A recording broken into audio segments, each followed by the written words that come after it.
हर हर महादेव दोस्तों, सबसे पहले आप सभी को सावन महीने की दूसरी रविवार की हार्दिक शुभकामनाएं हैं दोस्तों।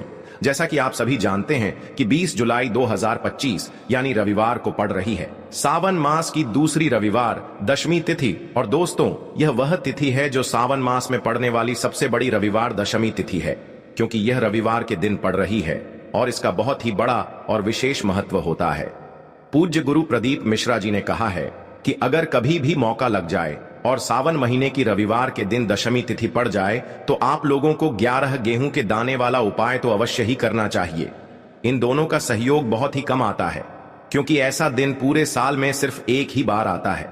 और दोस्तों, आप सभी लोग जानते हो कि सावन रविवार दशमी तिथि का अगर सबसे बड़ा कोई उपाय है तो वह 11 गेहूं के दाने वाला उपाय है, क्योंकि यह जो दिन है रविवार दशमी तिथि का दिन है और इस दिन भगवान सूर्य देव और शिव जी की पूजा अर्चना विशेष रूप से किया जाता है। इसीलिए दोस्तों, सावन महीने की दूसरी रविवार दशमी तिथि के दिन आप लोगों को इस गेहूं के दाने वाला 11 उपाय को जरूर करना है। बहुत सारे लोग होंगे जिन लोगों ने इस उपाय को ना किया हो, मतलब पूरा साल निकल गया, उन्होंने किसी भी दिन इस 11 गेहूं के दाने वाला उपाय को ना किया हो। पर दोस्तों, आपके पास एक आखिरी मौका बचा हुआ है, जो कि 20 जुलाई 2025 रविवार दशमी तिथि का दिन है, और आप लोगों को इस दिन 11 गेहूं दाने वाला उपाय को जरूर कर लेना चाहिए। भले ही आपने पूरे महीने भर इस उपाय को ना किया हो, पर अगर आपने इस श्रावण महीने की दूसरी रविवार दशमी तिथि के दिन अगर इस वाले उपाय को कर लिया तो आपको इस उपाय को करने का वह फल मिलेगा जिसकी आपने कभी कल्पना भी नहीं करी होगी। इसीलिए आप लोग इस वाले उपाय को एक बार जरूर कर लेना है, ताकि आप लोगों के हाथों से यह मौका ना जा सके और आपको इस उपाय को करने का फल मिल सके। क्योंकि दोस्तों, ये जो उपाय है पंडित जी ने अपनी अभी की ही शिव महापुराण की कथा में बताया है, जिस उपाय को आज हम आपको बहुत अच्छे से समझाने वाले हैं। इस वीडियो को देखने के बाद इस उपाय को समझने के लिए आपको कोई और वीडियो को देखने की जरूरत नहीं पड़ेगी। तो चलिए दोस्तों, उपाय को शुरू करते हैं। देखिए, इस सावन महीने की दूसरी रविवार दशमी तिथि का दिन यह इतना खास होता है, इतना महत्वपूर्ण होता है। देखा गया है कभी कभी बड़े बड़े पूजा पाठ अनुष्ठान से जो मनोकामना पूर्ण नहीं होते, वह सावन महीने की दूसरी रविवार दशमी तिथि के दिन एक छोटे से उपाय करने से ही आपकी मनोकामना पूर्ण हो जाती है। और बहुत सारे लोगों ने इस उपाय को किया भी है और उनको इस उपाय को करने का फल भी जरूर मिला है। अगर आप लोग भी इस उपाय को करना चाहते हैं तो आप इस उपाय को पहले अच्छे से समझ लेना, सुन लेना, उसके बाद करना। आपको इस उपाय का फल जरूर मिलेगा। और इस उपाय को कर लेने से आपके घर में चाहे किसी भी प्रकार की दुख और समस्या जो सालों से क्यों ना चल रही हो, आपको उसका कारण भी नहीं पता है कि भाई यह समस्या किस कारण से चल रही है, उसका कुछ भी कारण हो सकता है, जैसे पितृदोष हो सकता है या किसी भी तरह का मंगल दोष हो सकता है, और भी बहुत तरह के दोष होते हैं, कुछ भी हो सकता। तो इस दिन आप लोगों को यह वाला उपाय जरूर कर लेना है। यह एक ऐसा उपाय है जिस उपाय को अगर किसी विशेष दिन पर किया जाए तो भाई उस विशेष दिन का जो है वह तो हमें मिलता ही मिलता है, पर हमने उसे सावन महीने की दूसरी रविवार दशमी तिथि के दिन इस उपाय को किया है तो हमें उससे भी बड़ा फल मिलता है, और फल बहुत जल्दी मिलता है, क्योंकि आप इस उपाय को बहुत ही बड़े और विशेष दिन पर कर रहे हो। तो दोस्तों, अब उपाय के बारे में बात करते हैं, लेकिन उससे पहले आप लोगों को यह जानना आवश्यक है कि आखिर यह उपाय किस समय करना है, किसको करना है और कैसे करना है। तो चलिए हम आगे आपको वीडियो में एक एक करके बता देते हैं। लेकिन उससे पहले अगर आप लोग हमारे चैनल पर पहली बार आए हैं या फिर मेरी आवाज आज पहली बार सुन रहे हैं तो हमारे चैनल को सब्सक्राइब जरूर कर लेना, और इस वीडियो को लाइक करके कमेंट बॉक्स में हर हर महादेव ओम नमः शिवाय के साथ अपना नाम और राशि जरूर टाइप कर देना।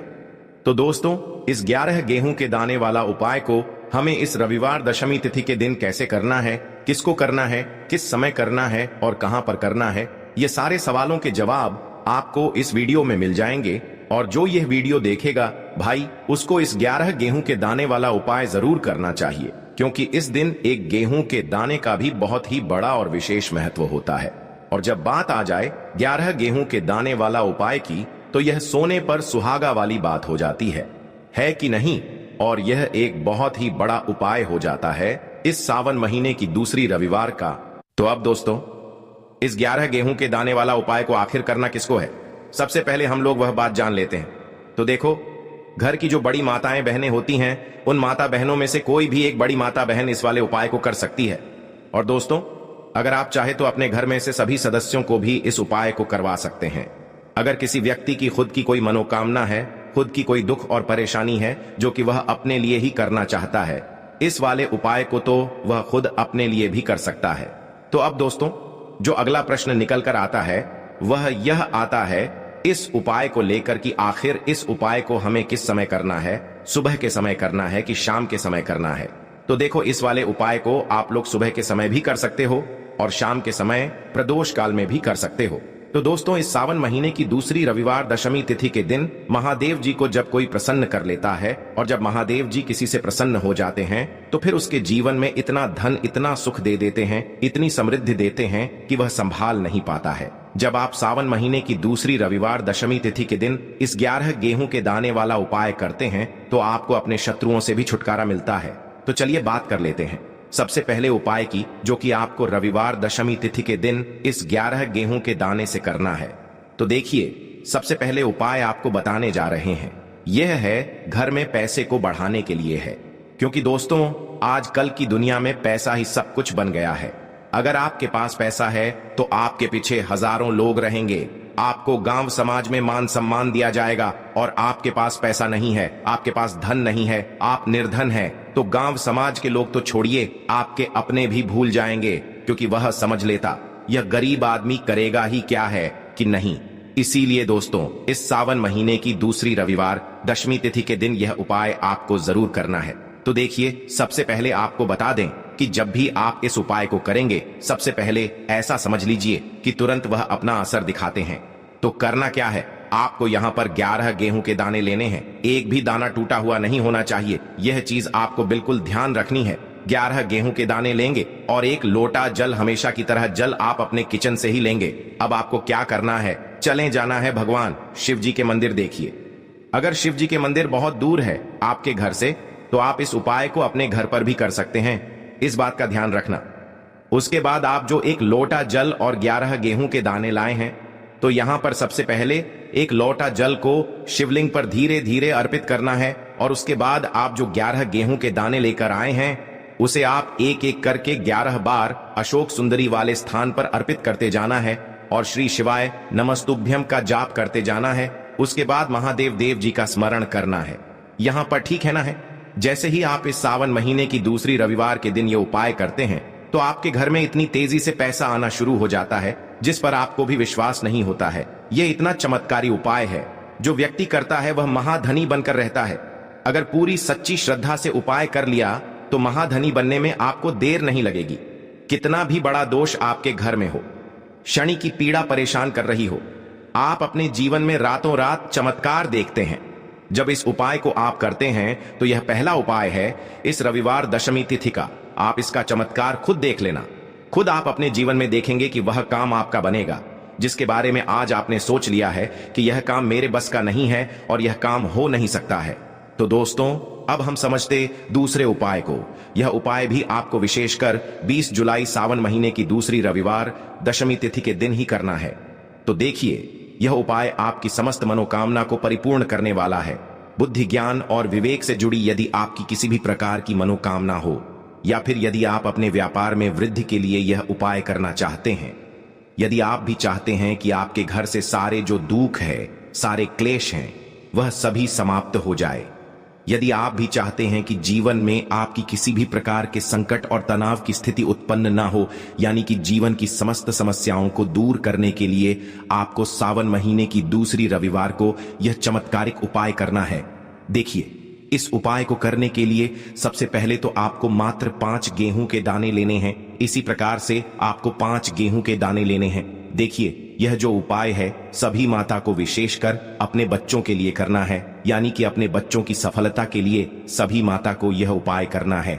यानी कि यदि आपका जो बच्चा है वह पढ़ाई लिखाई करता है, किसी भी नौकरी के लिए तैयारी कर रहा है या फिर किसी भी व्यापार को करता है, उसमें सफलता प्राप्ति के लिए आपको यह सुंदर सा उपाय करना है।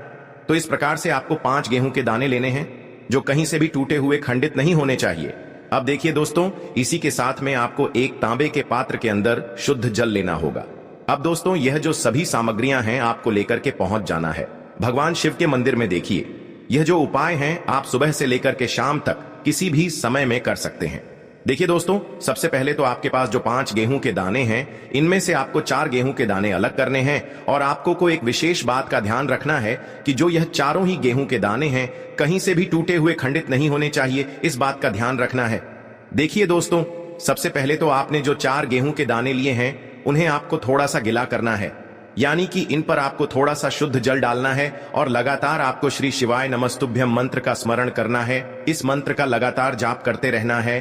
अब दोस्तों, आपको यह जो 4 गेहूं के दाने हैं, इन्हें शिवलिंग पर सीधी तरफ, जहां गणेश जी का स्थान होता है, वहां पर आपको चारों ही गेहूं के दाने एक साथ समर्पित कर देने हैं। देखिए, जब भी आप यह गेहूं के दाने अर्पित करेंगे, तब आपको यही प्रार्थना करनी है कि मेरा जो यह बच्चा है, ये मेरी बात मानने लगे। साथ ही साथ इसका जो भी कार्य प्रारंभ नहीं हो पा रहा है, वह प्रारंभ हो, उसमें उसे सफलता मिले। यह मेहनत बहुत ही अधिक करता है, लेकिन इसे पर्याप्त मात्रा में सफलता नहीं मिल पा रही है, तो यह जो मेहनत है, यह सफल हो। इस प्रकार से प्रार्थना करते हुए जो 4 गेहूं के दाने हैं, इन्हें आपको शिवलिंग पर सीधी तरफ गणेश जी वाले स्थान पर अर्पित करना है। अब देखिए दोस्तों, आपके पास जो जल का पात्र है, इसमें से थोड़ा सा जल तो आपको श्री गणेश जी वाले स्थान पर अर्पित करना है। मात्र आपको थोड़ा सा जल ही अर्पित करना है और इसके बाद जो शेष जल उस पात्र के अंदर बचेगा, उसमें आपको 5वां और अंतिम गेहूं का दाना इस पत्र के अंदर डाल देना है। अब यह जो जल है, इसे आपको धीरे धीरे शिवलिंग पर अर्पित कर देना होगा। श्री शिवाय नमस्तुभ्यम इस मंत्र का लगातार जाप करते रहना गुरु जी ने बताया है।